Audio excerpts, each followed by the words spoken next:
The story starts in glory with all the warriors getting ready to go into war, yet with all that glory, the stories center around the MC Bomb, who happens to suffer from an untreatable illness called Simp Syndrome. Yet this virgin energy is the key to his luck as he opens a gate to the Tower of God, where his bae went. Bomb suddenly finds himself on the first floor of the tower with its caretaker Hedon. Hedon, looking like a rabid dog, explains that all who wish to climb the tower must pass through a series of tests from each floor, with the first being to reach and break a ball behind a giant white steel-covered eel, something a normal human would not bother with, but since our boy has no peaches, he has to follow the one.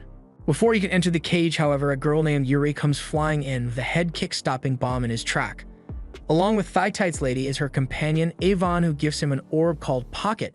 This ball holds information about the tower, represent the holder lifeline, can switch between visible and invisible, as well as allowing participants to understand the tower's language. The chick then gets all close and personal with our boy, stating, "I know you are an irregular, a person who came from outside the tower by opening the gate on his own," which seems to be the least of the royal family's problems. But since the princess saw our boy kinda cute, Yuri lends Bomb a powerful sword known as Black March that can be dull or extremely sharp depending on the user, expressing curiosity in him despite knowing that her actions might incur the wrath of the higher-ups. Bomb, now inside the aquarium with the shark Digimon, deciphers the true nature of the test, conquer the fear of death, and lets himself be eaten to cut it up from the inside. However, the true test was to break the ball inside. As Bomb tries over and over, the Digimon regains consciousness. So Avon from the side offers to request power from the sword. A woman appears from the sword stating that she will give him her power, allowing Bomb to break the ball and be transported to the next floor. To retrieve her sword, which made it clear that it has no interest in women, Yuri goes after him. On the second floor, Bomb is greeted by 399 other floor contestants, with the next test being a killing match to reduce the number down to 200. The Hunger Games begin, and funny enough, the guy who was going to put Bomb down gets hit by an arrow, who in turn gets shot by a sniper, who in turn gets manhandled by a walking, talking alligator that only seems to be interested in hunting warriors with legendary weapons. Bomb recalls how he was an amnesiac and all alone in a dark cave until Rachel came and took care of him, including teaching him about the world and how to be literate. While teaching him to protect her like a good dogo, she even pats his head while in sit mode. Back to the second floor where the action is, as we see Bomb confronting two other contestants, Kun and Rock. Both recognize the Black March due to a symbol on its hilt, which interests Kun greatly, so he goes back to secure Boy Wonder in his ranks after losing Rock. Meanwhile, a green girl with a whip sword comes face to face with a cool boy wielding two swords. He throws one at the girl and then takes a sick fighting stance to meet the girl on the ground. Witnessing this glorious fight is Shibisu, mentioning how they are totally ignoring his yee-yee-ass haircut. While Rock is still hunting Bomb, determined to become stronger by defeating him and taking his weapon, the boys come to a mutual understanding and form an alliance. Suddenly, Rock appears from behind ready to get all physical, but to their luck, the announcer tells the remaining constant the Hunger Games have ended and they need to form a team of 3. Hence, the boys jump on that alligator as if it's an episode of Crocs Down Under, roping Rock in at the last second of his fight and taming him to their side, which arguably would make the great late Steve Irwin proud. Now on the mothership, we see all the other teams that made it to the next stage, and the test administrator and ranker Lero, which climbed the tower before, appears challenging them to pass through his water barrier, which is formed using the tower's power known as Shinsu. All personnel is pushed back by the Shinsu, all but Bomb, who remains standing next to the ranker, and even though they all brush it off as good luck, Kun and Lero seem to be impressed. That said, he decides to sit with Bomb and chit-chat a bit, and of course the simp asks whether Blondie saw his queen, to which he answers, no. When the test ends with a good chunk of the teams passing, Lero leaves, warning Bomb not to get too close to Kun. The victors are taken to another room for the third test. As the groups filter in, a mysterious blonde figure recognizes Kun. Turns out our boy Kun also had his fair share of no peaches syndrome. You see, Kun's family is one of the 10 greatest families, however, he is one of the defected sons, meaning he was driven out of his family, which understandably caused him some serious trust issues. And thus, here we are starting back from the bottom in the new venue, where Kun explains to a wonderstruck Bomb that the sky here is an imitation created by Shinsu, as the real sky was somehow destroyed long ago. The history lesson gets cut short when they hear the screams of contestants that went ahead for the next phase. While thinking about what the test might be, a wild balloon comes from nowhere to give them a hint. Although Bomb thanks him, Kun brushes him off, so the balloon claps back with, as expected, from the abandoned son of the exiled family, something that triggered the calm and calculated Cum to the point of jumping the balloon with his sharp knife, ready to pop that airbag. To the balloon's luck, Team Bomb turn is up. Upon entering the area, they notice a big clock deducing that the test might be related to time, just like the balloon said. The director of the test, Han Sung, greets them and informs that their challenge is to find the right door out of 12 identical ones within 10 minutes, given only one chance. And if time runs out, they be forcefully terminated. Although Khun tries to think, he is inadvertently haunted by his past of being betrayed by his half-sister Maria after she was chosen to become one of the elite girls, a princess of Jahad, through his help, thereby exiling the Aguero family as well. His mother also warned him since then to never trust anyone and closed his heart off. As Khun has his mental breakdown, Rak pushes open a random door out of instinct, and just when Khun thinks all is lost, Han Sung reveals the hidden condition to pass was to open any door within 5 minutes. Khun states the test is pointless, so the admin tells him, "Did your dear princess hurt you that deeply? Since you've been hurt, you only do things out of sheer certainty. But the world won't wait for that, so you need allies that open doors without second guessing. Furthermore, don't you just want to protect those innocent eyes that know no doubt?" Soon after, the rest of the team make it, including Team Shibisu, who seem both glad and let down that their leader figured the answer out. Not resting in the cafeteria, our boy interacts with Deadpool and congrats him on passing, mentioning how he relates to him since both are quote-unquote regular guys with some luck. The team bonding gets cut when Lero administers a bonus test where participation is voluntary, but all who pass it would be automatically granted permission to climb the tower.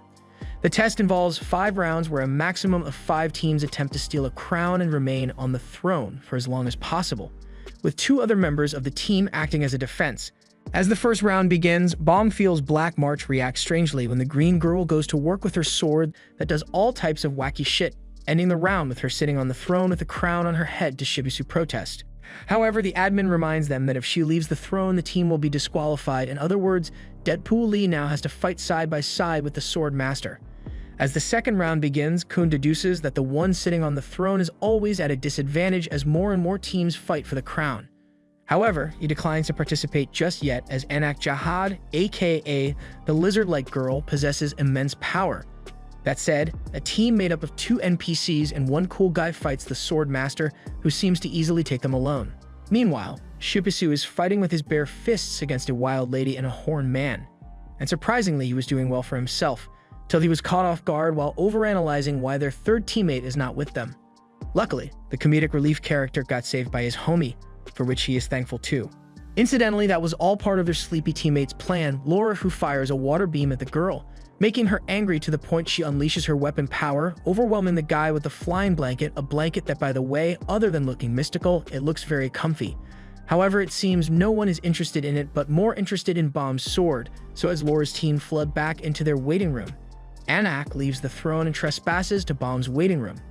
Turns out Anak's sword is called Green April, which is part of a series of ignition weapon swords known as the 13-month series, which includes Black March. This series of swords is so powerful, it is only bestowed upon the princesses of Jahad, including Yuri and Anak, who asks Bomb to hand it over. Anak makes a bet with Bomb. If his team can win the game, she will give him her sword, but if not, he will give his to her. And if he refuses to participate, she will kill him and steal the sword after the game. The team members take on the bet due to their pride, something Anak didn't expect, so when she raised her sword to put an end to the game, luckily she gets stopped by the admin after getting disqualified from the game due to breaking the rules. And with the powerhouse of a team getting out of the way, Khun finally decides to join in the fun, pulling a series of tricks. He first dashes to the throne and secures the crown, puts it in his trusty bag, defends the throne a little, and then throws the crown like a piece of bone for the hungry dogs to fight over it, only to be revealed that it was a fake and the real one is on Bomb's head. Seeing this, a mysterious and ruthless team prepares to enter the game, including Rachel, who agrees to kill everyone. Meanwhile, in the other meeting room, Shibisu explains what Khun did, showing that aside from being a con man and a certified comic relief, he is also a smart individual that is as quiet as the blue-haired man, who makes countless copies of the crown, mocking the other participants. But what was funny is that the smallest participant was the most offended and most aggressive, ordering others to attack. That said, before lackeys could do anything, they were jumped from behind. Turns out, while the little squirrel was being loud, Khun released 3 other participants that he had allied with during the second round from his bottomless bag. The next round proceeds with a mysterious team entering the game. One chick goes to fight a baddie wearing a latex suit, while her teammates protect the throne. The catfight was intense and fierce, so it was such a shame to see it end because the brunette's heel broke, allowing the baddie to rush for the throne. When she attacks the hooded girl, Bomb recognizes her to be Rachel, so he jumps to protect the queen, resulting in him being badly struck on the head and falling to the floor. As Bomb vows to protect her, a strange explosion of Shinsu erupts for a second. It seemed as if Bomb had turned into Shinsu itself and willingly attacked the player. Then the time froze for everyone except Bomb, who was standing over the baddie ready to execute her. Luckily, though, the hottie and the sword appeared and stopped the main man from making a mistake that he would regret later. After all is said and done, we learn from the admin's talk that these abilities and actions are something that goes against the unbiased and absolute rules of the tower. However, the head admin seems to have something up his sleeve, especially when he did not bother to look into the incident, ordered Lero to let things continue normally, and rule the crown game as a game with no victor. Now regarding the MC, due to his serious head injury, Bomb is admitted to the infirmary, where Rachel later visits him and also meets Khun to ask him for a favor. And after talking to Queen Bee, Khun picks on the feeling that she is a selfish chick who would have no problem doing what's best for her, just like his beloved half-sister. So he decides to distance the both of them, fulfilling Rachel's requests in the process. But enough of heartless BH. Back to the main man. It has been 5 days since the crown game and Bomb going unconscious. When Rock tries to check up on him, Khun sees him and invites the big lug into the room. Not wanting a look that cares for him, the sweet alligator pulls its tsundere move. Meanwhile, after acquiring the Black March, Anak heads to her team meeting room where she asks Shibisu to talk with the sword as it refuses to listen to women, and funny enough, she also refuses to talk with Shi since the maiden in the sword only talks to attractive men, breaking our lord's heart.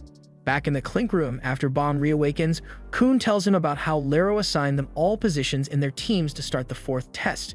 Fisherman, close quarter combat, spear bearer, attacking from distance, lighthouse bearer, illuminating the tower and information gathering, scout, observe the enemy's movement and assist the fisherman, and wave controller, support and control the battle with Shinsu. Bomb receives the wave controller position, a position that utilizes Shinsu to support team members. For Shinsu to be used above limits, contracts must be formed with the floor masters using their pockets.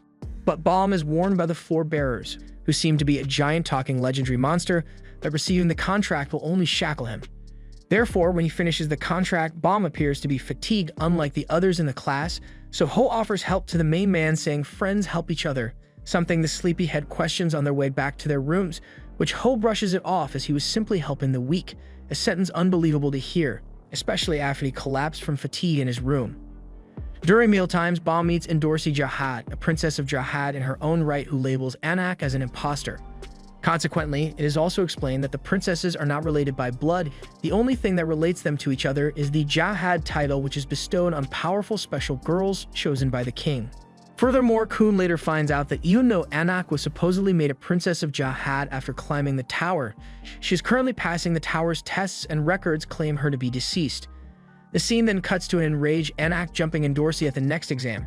Enda asks Shorty who she really is, as she never saw her before entering the test. Thus, Anak reveals she is the daughter of a previous princess who was killed by the other princesses, prompting her to enter the tower for revenge. But before the blood is shed, here's a fast backstory about what happened in the past.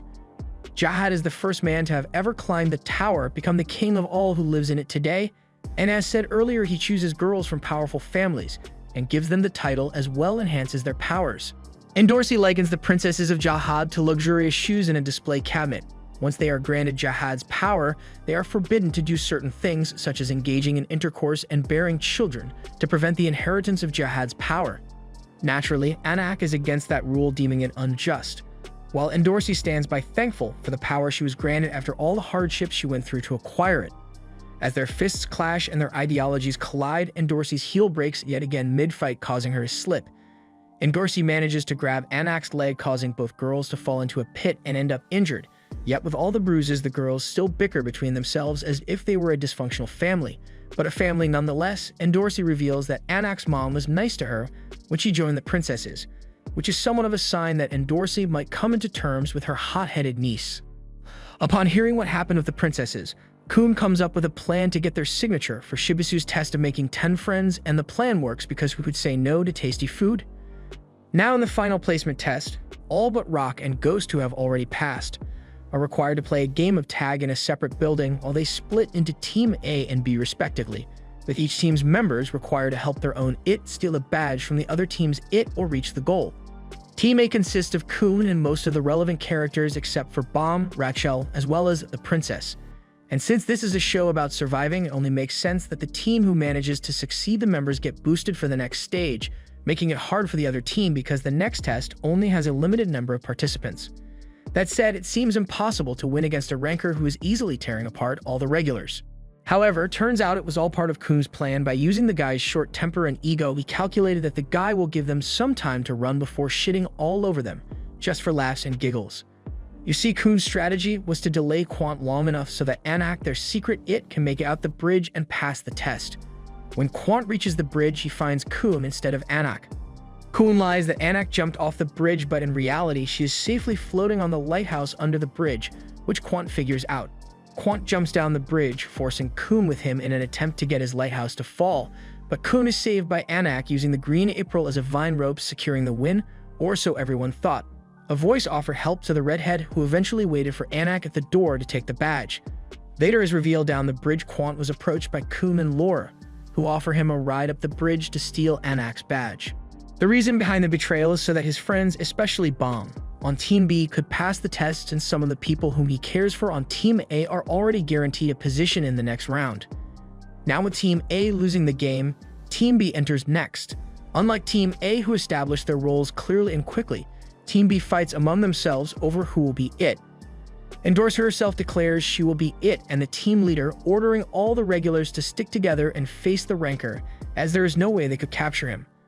Among them is Serena, who gives us a glimpse of her past life as a burglar. She was quite good, but one night, at what is supposed to be an easy job, she and her team were trapped on board a ship, where she watched her friends getting killed by a ranker. She was saved by the Guardian of the Floor, who offered her a way out by becoming a regular, and since then, all she wishes is for everyone to succeed and come out alive. However, Ho shows his true face, telling her, "Who the frick you think we are? This is a competition. I don't care who makes it or not as long as I do," shocking the lady who always perceived him to be a nice guy. Proving once again, you should never trust a guy who claims to be nice or wants what's best for you. Well, unless they were a certified hardcore simp just like Bomb, but even then, don't fully trust. You only trust in Little Willie. He will always be there when the day ends. And with a life lesson out of the way, let's continue. Quant catches up with Endorsi and her team as she seems to turn against her team as well. Endorsi reveals that she intends to kill the other two fishermen on Team B to assure she passes the test. As usual, time for a backstory. When Endorsi was little, she got adopted by a family that used to adopt as much girls as possible to ensure one of them become a princess of jihad. They started training from a young age. The girls that didn't do good were only handed a piece of bread harder than a brick, while others dying like queens, so she got rid of the competition, assuring her success. And now she is doing the same to continue the journey along with her newfound niece. Therefore, she kinda relates to Bomb and his urge to climb with another person. So she tells him to run away till the exam ends, but the man refuses and shields her from a fire attack that somehow doesn't kill him. Endorsi asks him why he's trying so hard for a girl that doesn't want anything to do with him, but her words fall on deaf ears when he sees his beloved lifeline disappeared. So he runs to Rachel's location, but he finds Quant face to face with Ho, who is holding Rachel hostage at knife point. Ho tells Bomb that he will lose motivation to climb the tower if he kills Rachel, as he gets uncovered by an anonymous letter, giving him leverage in passing the test. Rachel tries to break free from Ho's hold, and he accidentally stabs her in the back. To Quant's amazement, Bomb copies a Shinsu technique that took the redhead hundreds of years to master. The technique is used to paralyze enemies by injecting their bodies with Shinsu, enabling him to recover Rachel, who is now bleeding badly. Ho, realizing he was set up and grieving in how he is once again powerless, remembering how his reason for entering the inner tower was that his entire race was murdered as he watched helplessly, takes the knife and stabs himself through the chest, killing himself. Serena and Endorsi arrive at the scene, and Endorsi uses a weapon taken by one of the fishermen she presumably killed to attack Quant. Determined to finish the test fast and save his girl, Bomb helps Endorsi recover Quant's badge and Team B wins. Soon after, Ho's corpse and Rachel are taken to emergency care.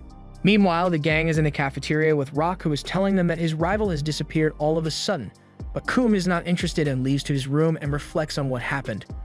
Rock soon follows, but instead of looking like a mountain, he looked like the dinosaur Digimon before evolving. The director devolved him because Rock was acting big and tough. Soon after, Bomb arrives at the room and reveals to the boys that Rachel may never walk again after her injury, and that he will make it his mission to push Rachel to the top of the tower. Later, Bomb invites his peers to a small funeral set up for Ho, and they have a remembrance party for him later that night. Knowing she won't pass the latest test and feeling that her purpose isn't there, Serena leaves the inner tower and gives Shibisu her knife as a parting gift. Test director Hansung runs into wave controller teacher Yuga holding a secret call, who reveals that his true identity is Lopo Ren, a member of the Royal Enforcement Division. He's on a mission to retrieve the Green April and possibly destroy the false princess, the second Anak Jahad. Thus, he summons a snake to get rid of the director, but the blonde man has a bigger snake asserting dominance on the little cloud man. Hansung unexpectedly allows Ren to pursue his mission. The next morning, the participants learn of their overall test results and whether they passed or not. Hansung announces that since Rachel was injured in the last test, she has failed. In an attempt to save her status, Kun asks for permission to take the administrator's test. Hansung reminds him that only irregulars have the power to consult with the administrator, aka the Floor Guardian, in which Baum notifies him that he is an irregular. This revelation surprises many of the participants, even his boy Kun. Baum is then taken to the administrator to speak with him. After consulting with the administrator whom he met before during the contract, Baum succeeds in getting permission to take the administrator's test. If he passes, then Rachel will move on. For the test, Baum and Rachel are placed into an underwater Shinsu ball along with fish. The director explains to the lads that the couple must be captured by net dolphins and eaten by their queen to pass. The remaining participants must stop the net dolphins' enemies, the goblins, who control marsh worms and striped ground pigs, from interfering with the net dolphins. They must also watch out for the bull, a mysterious and dangerous creature that eats almost anything that moves. Funny enough, Shibisu ends up the one running into it first after receiving a warning from Hats that the two participants who were with him have gone missing. And what is funnier was the fact the bloodthirsty bull originally ignored the man, making him feel a bit down. So Shibisu jumps on its back with a knife, catching its attention and wrath. Luckily for him, he gets saved by Anak and Endorsi, who arrive just in the nick of time before he gets eaten. The two start competing and betting against each other to see who will defeat the bull first. The bull gets its ass handed by Endorsi, who seems to be handling it quite fine without breaking a sweat. However, it then runs off, so the girls follow, leading them to become separated. Endorsi runs into the bull, which is now stronger, trapping her in its tentacles, leaving her nearly unconscious. Anak, on the other hand, runs into Lopo Ren, who shows her the necklace she gave to her mother before she was killed, making her angry. Yet with all of her anger, she is still no match to the experienced Ranker as he stabs her in the torso and starts mocking her. Ren is now controlling the bull, and it brings a captured Endorsi to him, who is ordered by Ren to kill Anak, the imposter princess. Meanwhile, Hats, Rock, and Pericule are keeping an eye on the goblins. Kun instructs them to wait before moving in, but there are more of them than expected. As one of the goblins prepares to attack Hats, Pericule reflexively skewers it with his spear, prompting the rest of the goblins to attack. After initially running away from the goblins, Rack turns around to attack the goblins, joined by others from the team. Meanwhile, War follows Kun's orders and seals several underground tunnels, leading the striped ground pigs to the goblins. The two enemies fight each other, allowing Baum and Rachel safe passage. Underground Anak is nearly defeated by Lopo Ren, but Endorsi chooses to fight alongside her. Together, they are still not powerful enough to defeat the pervy sheepman. But as they fight, Princess Yuri arrives along with Shibisu, who showed her the way. Yuri notices the blade she loaned to Baum on the ground. Annoyed by the situation, Hansung orders the guy to step down, but he gets bricked up by her stare. Unable to control himself, Ren unleashes his snakes on the princess, who to everyone's shock is still standing tall and unfazed as she cuts them all, leaving a trail of blood on the ground. Then she pulled an Itachi and flicked his head, sending the guy through a wall. On the outside, Kun meets his half-brother, who shuts the cams in the Ranker's room and taunts him for being exiled and leaving his beloved Maria. He even meets with the director, and from their initial talk, he senses something fishy in the situation, so he calls Yuri and tells her not to get more involved before her bodyguard comes flying to finish the job instead, while the princess collects the swords. As Ren dies, he laughs, admitting that during the fight he sent the bull to kill Baum and Rachel. The bull arrives underwater to kill them and gets several good hits before Baum uses his special Shinsu to defeat the bull. As they rise upward, about to complete the test successfully, Rachel with her snake eyes stands up and pushes Baum over the edge. Yep, most of you already know about the betrayal from Top List way back then, but what you didn't know is the reason behind it. Some of Rachel's backstory is revealed. She believed the tower was calling for her, but when she arrived, the rabbit told her that the tower did not call her at all and that she is too weak to enter. Desperate to become special, she begs for any kind of chance, and she watches as Baum arrives and is able to defeat the first test.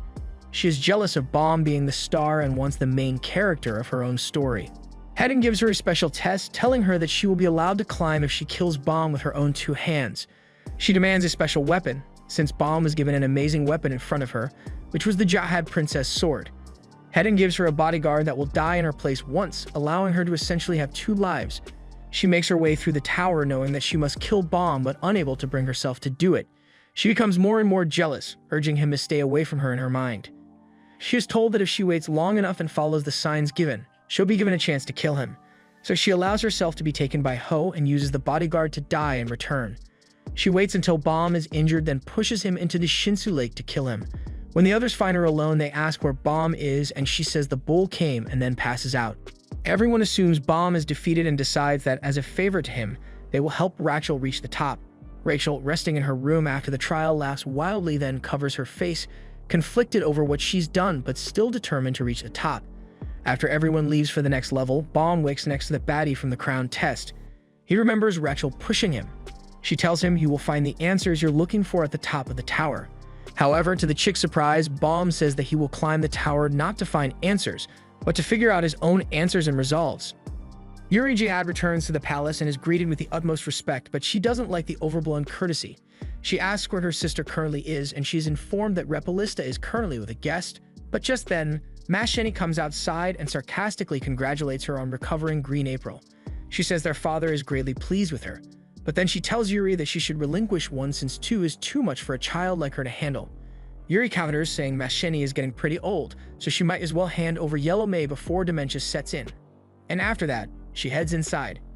Yuri goes to meet Gladmary and she congratulates Yuri on acquiring Green April as well, but Yuri has gotten sick of everyone congratulating her for it. Gladmary thinks the congratulations are warranted since Garam was the last person to possess 2 of the 13-month series, and since Yuri already has 2, she might as well start collecting the others. However, Yuri says she's not interested in that sort of thing. Gladmary asks why Yuri took the time to come here, so Yuri gets straight to the point and tells her that she wants her help finding someone. Gladmary assumes Yuri is referring to Bomb, so she tells her that Bomb is guaranteed to be dead by now, yet Yuri still holds hope that he's alive somehow since she knows Bomb wouldn't let it end so easily. Since Yuri is being so insistent, Gladmary agrees to look for Bomb, but in return, she wants Yuri to help her acquire a certain item. Yuri agrees to the terms, so Gladmary begins using every resource at her disposal to begin searching. On the 20th floor, regulars who have already been permitted to enter the tower are screened once again. So unless you pass the test and achieve E rank, you can't climb any higher. However, due to the difficulty of the exam and the massive fee, it's just become a garbage dump for people who have given up on climbing the tower, and it's full of monsters who feed on the failed dreams of those losers. As he is walking, a girl bumps into Wang Nan and falls down, so he extends his hand to help her up before he proceeds to the exam. The E-rank exams are seen as the final chance for hopefuls to climb the tower, so Wang Nan is ready to become the king of this tower. However, as soon as he says this, he gets knocked out by a red flame, and he wakes up to find that he, as well as all the other contestants, were defeated by the girl in blue. He returns home disappointed and starts complaining to himself while he's in the bath, but then a man walks up to the bath and tells Wang Nan that it's time to pay back the money he owes him. Wang Nan tries to laugh it off and says he will pay him back immediately, but then he grabs a bomb and throws it at the man before attempting to jump out the window and escape. However, before he can make it out, the guy grabs him and pulls Wang Nan back into the bath and holds his head underwater. Wang Nan had tried changing his phone number and moving away so that he wouldn't have to pay back the loan he took. But much like the IRS, Loan Shark always gets his money. Wang Nan borrowed a lot of money to pay for the exam fees, and even if he worked for 100 years, he still wouldn't have enough money to pay Loan Shark back. But he says he will do anything to pay the money back, so Loan Shark agrees to give him one last chance. But in exchange, he wants Wang Nan to sign a document. Wang Nan looks over the document, and to his horror, it basically says he is signing over the rights for Loan Shark to harvest all his organs. Loan Shark doesn't like the term organ harvesting and says it's more of an involuntary weight loss program. But if Wang Nan wants to keep his organs, then all he needs to do is pass the next exam so that he can pay back the loan. As Loan Shark is leaving, Wang Nan's food order arrives, and Loan Shark generously offers to pay for it. After all, he's going to get paid back either with money or with Wang Nan's body. The delivery girl happens to be the girl that Wang Nan bumped into before the exam, so as he is eating his ramen order, she sits and talks with him about the E-rank exams. She has taken the exam a couple of times, but she hasn't managed to pass it yet, leaving her buried in debt from all the exam fees. Wang Nan says he was confident that he would pass the last exam he took, but some naturally gifted girl was part of his test group, so he stood no chance. But as long as he's alive and still has his organs, he won't give up on passing. The girl says she'll be rooting for him and even gives him a coupon for his next bowl of ramen as an early celebration gift, so after he passes his exam, she wants him to order another bowl of ramen so they can chat again. The next day, Wangnan returns to take the exam, and this time is going to be a 30-minute survival game. The rules say that one person will enter the room every 3 minutes, and those who last for the full 30 minutes will be allowed to move on to the next test. However, there are no rules against eliminating other test takers, but it also isn't required. Wangnan knows this isn't going to be easy, so he prepares himself for an all-out brawl as his door is about to open. However, as he walks into the test area, he's shocked to see a clearly overpowered guy who looks a lot like Bomb standing among a bunch of unconscious bodies. The people this guy knocked out all get disqualified, and Wangnan realizes this is bad news, since if he fails this exam, then he's going to lose all his organs. He knows he can't win against this guy, so he thinks quickly and starts telling Bomb that there's no point in fighting each other since they can both pass if they just wait for 30 minutes. He even offers to work together with the guy while panicking inside, but Bomb just ignores him and sits down. Wangnan can't believe his advice actually worked, but since the guy isn't going to beat him up, he takes a seat next to him and waits for the next person to arrive. As the timer goes off for the next candidate to enter, Wangnan considers surprise attacking this guy to thin out the competition. However, when he sees that the man is huge, he gives his advice again, and it surprisingly works again. The next test taker is a little girl, and after that is a woman who's friends with the little girl, and the big guy is already simping for her. They all agree to avoid senseless conflicts and just chill until the timer runs out. However, Wangnan doesn't think it's right for the little girl to be so close to her friend in a test like this, so he warns the little girl to take this seriously, otherwise she'll be abandoned once she becomes useless. He makes a valid point, but he didn't realize that the girl had actually been abandoned by her parents for being weak, so she starts crying her eyes out, and that makes the woman, and by extension, the big guy, angry at Wangnan. Wangnan didn't mean to make the girl cry, but he stands by his words and doesn't apologize for them. Just then, the last test taker arrives, and he can immediately tell that the others decided to just wait out the timer, and he's all for it. However, he wants no women or children on his team for the next test, so he tells them to leave peacefully, or he will make them leave in pieces. The silver-haired guy says he will put it up to a vote, so he asks everyone who thinks they should get rid of the hindrances should raise their hand. Wangnan raises his hand, but he thinks they should get rid of Silver-Hair Guy since he feels bad for the girls, and Silver is probably a scumbag anyway. Unfortunately, all the bickering has annoyed Bomb to the point that he decides to just eliminate everyone else. Bomb unleashes his power, and everyone is shocked to find out that he's a wave controller, and even more so when the woman recognizes the design on his clothes and tells them that he's a member of FUG. FUG is a group that opposes jihad, and they are the largest crime syndicate to ever exist, so everyone knows for sure that Bomb must be insanely powerful. They have no chance of winning if they don't work together, so Big Guy agrees to work together with Silver and hold Bomb in place while Silver fires a shot to take him out. Big Guy runs in and attacks Bomb, and once he counterattacks, Big Guy uses his shield to stop and hold him in place. This gives Silver the perfect chance to shoot him, but before the blast can land, Bomb breaks free from Big Guy and counters Silver's blast before sending Big Guy flying. Wangnan realizes they don't stand a chance against him, but there are only 30 more seconds before the exam ends, so they just need to avoid getting knocked out before then. They split up and run in different directions, but Bomb catches up to Wangnan first. However, Wangnan refuses to let himself get eliminated because he has to climb the tower no matter what. These words send Bomb into a flashback, and this is enough of a distraction for Wangnan to hit him with some bombs, and the bombs actually manage to do a decent amount of damage for some reason. Wangnan throws some more bombs, but Bomb shields and heals himself before going after Wangnan again. However, before he can eliminate him, the timer runs out, so all participants are ordered to stop fighting. Bomb ceases his attack and heads to the elevator to move up, while all the others stay back and wait for the next one since they don't want to be anywhere near him. Once they get to the next floor, they are all instructed to wait until the rest of the regulars arrive, meaning they are the first ones to make it up here. Wangnan suggests they try attacking up on the people who show up one by one, but the woman tells him that bad idea because the next person could end up being as strong as Bomb. While they wait, Meising pulls out her lunchbox and offers everyone some candy bars she brought except Silver, who gets nothing, even though she has plenty. She even goes over to Bomb and gives him one, and while he's hesitant to accept the gift, Bomb takes the bar, although he doesn't eat it since he's not ready for friends again after what happened last time. The next set of regulars arrive, and Wangnan is pleasantly surprised to find that the delivery girl from earlier is here as well. He asks her if she quit her job to take the test again, and she says she did. He is glad to see her, but he can't say the same for the next person who shows up since it's the girl who burnt him in the last test. He is pissed that she had to show up again since she's a member of the Yun family. And it's not just her either, since now that he's looking around, there are a lot of powerful people here that he recognizes, and to his horror, the loan shark is here as well. Kim Lurker goes over to Wang Nan and chats as if he didn't threaten to steal his organs a few hours ago. But while he's got Wang Nan's attention, he tells a little about the boy over there. He is the son of the president of the company Lurker works for, and he managed to make it to the 20th floor solely off bribery. It was a whole scandal, but long story short, through the power of bribery, Prince was able to select people to take the test with him. And they are all insanely powerful, especially the guy, Rob Devil, he paid to come with him, and the girl, Yua, who Prince has been harassing this whole time as she has been dubbed the flamethrower of the Yun family after burning everybody in the previous exam, but she ultimately ended up failing the rest of the exam, so she's here again. All this information is great and all, but Wang Nan has no idea why Lurker is telling him all this, so Lurker says that he tells him this to let Wang Nan know that he will fail the exam. The prince already stated his intentions to wipe out all the other regulars here, whether it's necessary or not, so Wang Nan is inevitably going to lose. Just then, the proctor for the second part of the test shows up and introduces himself as Love.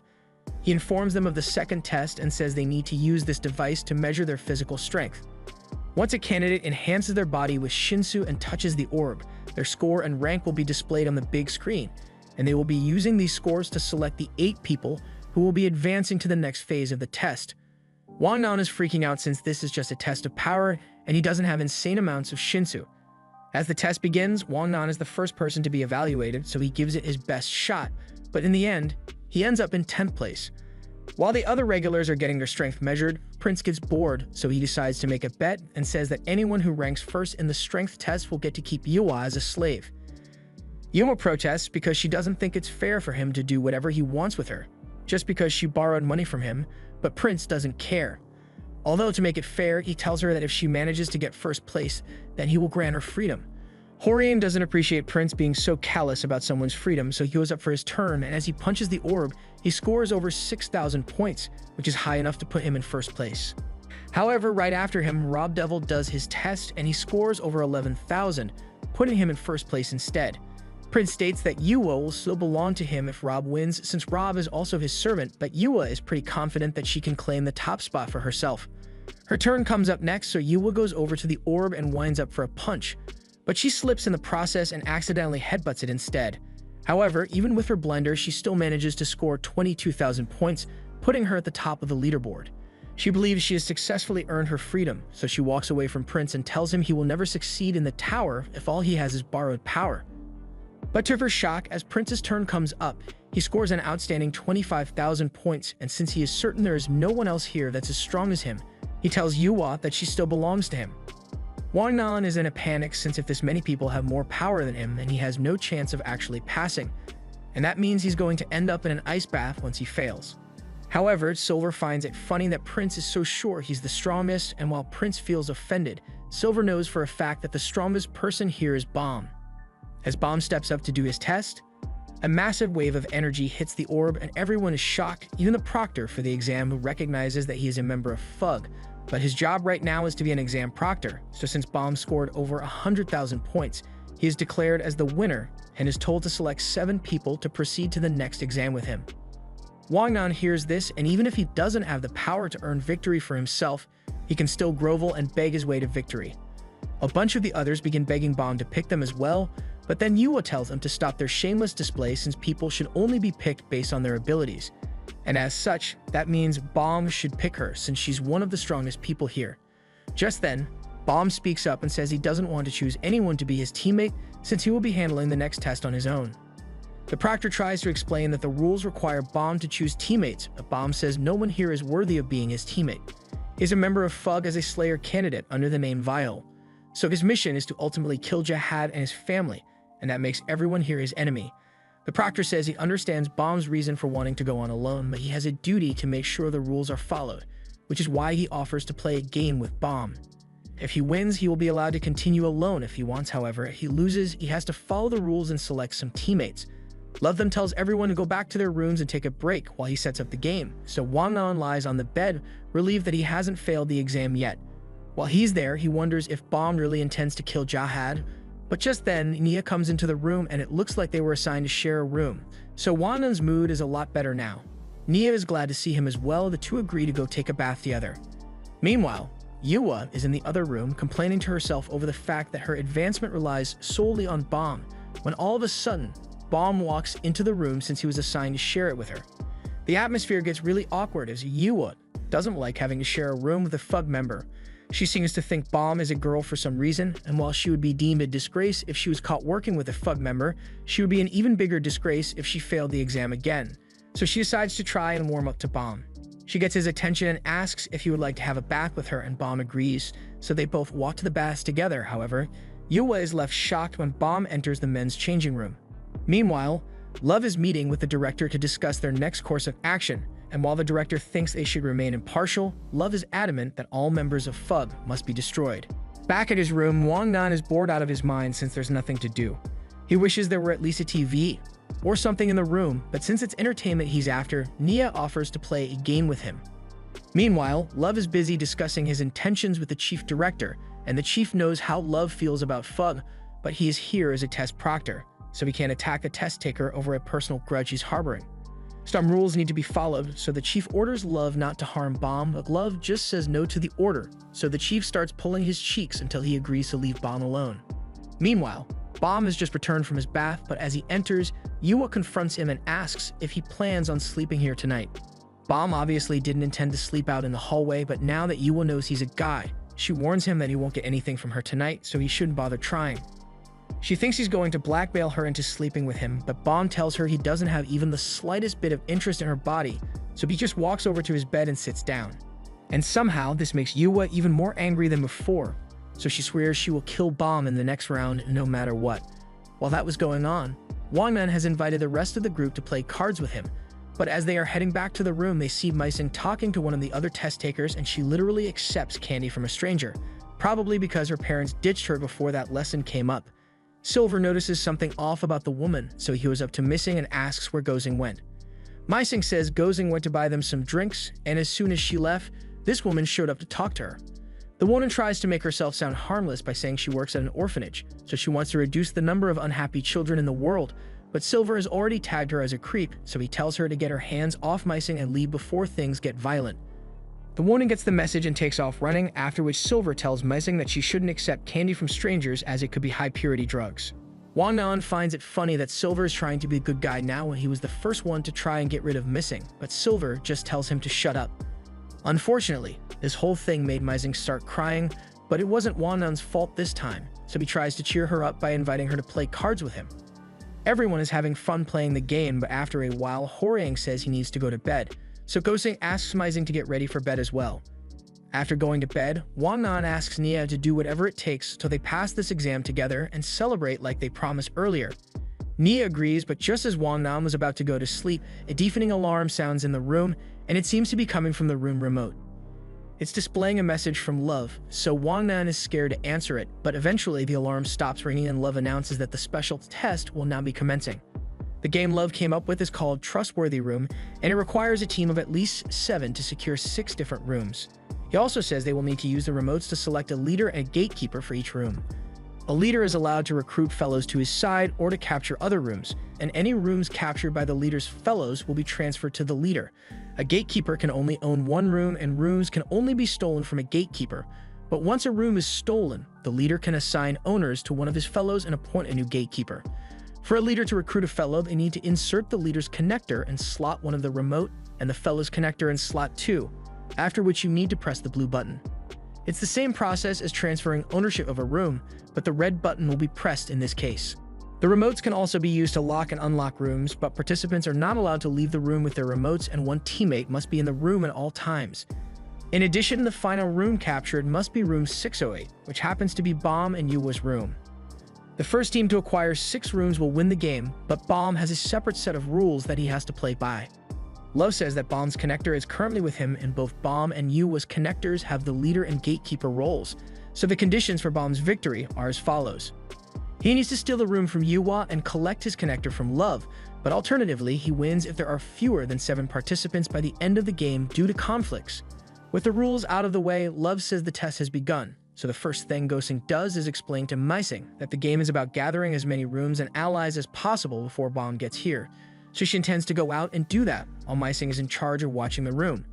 But before she goes, she makes it very clear that My Sing is not allowed to open the door for anyone but her, no matter who it is. At the same time, Prince is planning his next move with Rob, and since he likes to go straight to the point, he decides that it would be better to attack Bom directly. That means he will be leaving the room for now, but before he goes, he wants to hide the remote, so he asks Rob to close his eyes until he is done. Once he is done, he jokes that this way, even if Rob ends up losing to someone, they won't be able to get the remote from him, although he actually trusts Rob's ability to defend the room while he takes care of Bom. And speaking of Bom, he is currently asking Yua to hand over the remote and let him leave the room, but she refuses and blames him for this whole mess. Everyone could have been happy if he just chose some teammates, but he had to be selfish about it and go against the rules. Bom retorts that there is no way for everyone to be happy in a situation like that since someone is inevitably going to lose and be unhappy. He just wants to get the remote from her and leave, but Yua is prepared to stop him by force with all the power she has. Even the rankers of her family aren't able to take her down easily when she was all out, so she's confident she can stop Bom, but he just tells her to stop and her body freezes in place. Bom then grabs the remote from her hand and tells her she's going to fail this test, but just as he opens the door to leave, Prince shows up to challenge him, but Bom doesn't have time to waste on him, so he freezes Prince mid-sentence and walks past him. Over in My Sing's room, the creepy lady from before shows up at the door and asking My Sing to let her in, which can't be a good idea. At the same time, Silver and Hwoarang are trying to decide what to do moving forward, and Silver tells Hwoarang that he can go meet up with My Sing and Gosing while he watches the room. He assures Hwoarang that he won't lose to anyone while he's gone, but Hwoarang tells Silver that he will guard the room instead. He doesn't know what Silver has gone through before arriving here, but what he does know is that My Sing probably reminds him of his daughter, which is why he is so protective of her. Silver denies it and says there's no way he would ever be dumb enough to risk his life for a kid, but a couple minutes later, he's out in the halls risking his life for the kid. He knocks on the door and yells for My Sing to open the door for him, but he doesn't get a response, so he becomes worried that someone might have gotten to My Sing already. He begins pounding on the door even harder as he has flashbacks to a time he failed to protect his daughter, and he can't believe he let the same thing happen again. But just as he is about to break down the door, he hears My Sing's voice from the other side. He's relieved that she is okay, but he yells at her for not responding sooner and making him worry. My Sing says she was too scared to respond, so Silver calms down and just tells her to let him in. Unfortunately, My Sing says she can't do that since Gosing specifically told her not to open the door for anyone, no matter who it is, which is why she didn't open the door for the lady who came here either. Silver tries to explain that he isn't as bad as the old lady, but My Sing still thinks he's a jerk since he tried to get her to drop out of the exam, is always yelling, and looks really mean. Silver is pissed that she thinks he's bad, but at the very least he knows My Sing is safe in the room, so he can leave her alone for now. However, as he's about to leave, My Sing begs Silver not to go since she's scared to be alone. He tells her to open the door for him then if she doesn't want to be alone, but My Sing still doesn't want to open this since Gosing told her not to, so Silver agrees to sit outside the door to keep her company. He honestly doesn't understand why My Sing chose to climb the tower when she's such a scaredy cat, but she's just doing it because her parents once told her that climbing the tower would make her a respectable person. She asks Silver what his reason for climbing the tower is, and all he can say is that he wants to become a respectable person as well. Just then, Silver notices someone approaching, and it's none other than the old lady. He figures she would show up here again, so he pulls out his weapon to be ready, but the lady says she was actually hoping to team up with him and take out Gosing when she gets back, but Silver obviously isn't on board with that idea and fires a shot at her. He knew from the start that this woman had to be a scumbag since no one who actually wants to help unfortunate children would spend so much money on jewelry. The lady realizes Silver isn't going in to team up with her, so she fires a blast at him using her ring, and she's confident Silver must have been hurt to a crisp. But she was completely wrong as Silver emerges from the smoke and stabs her in the hand. But before she could scream out in pain, Silver covers her mouth so she doesn't scare My Sing. Meanwhile, Nia and Wannan have developed a camping strategy and intend to attack the first person who comes through those doors, but that person happens to be Gosing, so she asks what they think they're doing. Ignoring that, she tells Wannan that they need to team up before Bom comes after them, so he should give her his connector. Wannan is hesitant to do so, but if he doesn't want to hand his own over, Gosing is perfectly fine with giving him hers since she trusts him a lot. She knew she just made it through the first test by luck, so was already planning on giving up on climbing the tower ever again. But when she saw how determined Wannan was to succeed, he inspired her to keep going, so she wants to be able to climb the tower together with him. After Prince regains motion in his body, he walks through the halls and looking for Bom, when all of a sudden he is approached by Lurker, and is told that Rob Devil has been killed somehow. Back to the other team, they group up and return to Meising's room where they find Silver sitting outside the door with the old lady tied up. They all gather inside to team up before Bomb comes after them. But Silver doesn't think they really need to worry about that since Bomb probably went after Love first. They think it would be stupid to willingly fight a Proctor, but it doesn't seem too far-fetched considering how powerful Bomb is. In fact, Gosing had actually seen him in the hallway a little while ago, but he didn't try to kill her. So since Bomb isn't going to be coming after them, they need to focus on gathering more teammates so they can win before he defeats Love. At the same time, Price and Lurker have both gone to check on Rob, and by all indications, the dude's definitely dead. Prince assumes Bomb must be the one who did this, so he swears to get his revenge. And that's when two shady characters show up, saying they know of a way to defeat Bomb. Meanwhile, Bomb is currently confronting Love, and Love asks him one last time if he's willing to just choose some teammates and go on with the exam like normal, but Bomb is still adamant about doing this alone. Love knows all about what usually happens when a FUB member takes the exam, and usually, when the exam starts, they are given a mission: either eliminate a specific regular, to help a regular pass the exam, or to make sure everyone fails the exam. None of those options respect the rules of the tower, so Love sees no reason why he should respect Bomb. He says he will give him a chance though, so if he can catch his pitch even once, then Bomb will be allowed to do as he pleases, but if he fails to catch it all 3 times, then he will be disqualified. Alternatively, Bomb is free to give up any time before that, and if he does, he will be allowed to continue the exam with 7 other regulars. And just to be clear, this isn't a fair game of catch since Love may interfere or try to kill Bomb at any moment of his choosing. He asks if Bomb still wants to take part in the game, and Bomb agrees, so he makes the first throw, and to his surprise, Bomb is able to freeze the connectors in place and nearly grabs it, so Love has to interfere to stop him. He admits that he underestimated Bomb a little, but now that he knows Bomb can stop the connector, all he has to do is prevent him from grabbing it. However, as the next throw is about to be made, Bomb goes right after Love to stop him from interfering, but Love dodges and counters Bomb with a straight cutter that even he can't block, so Bomb is sent flying into the wall, and Love mocks him for letting himself get overconfident. This was the end of episode 3. Subscribe to not miss the next part.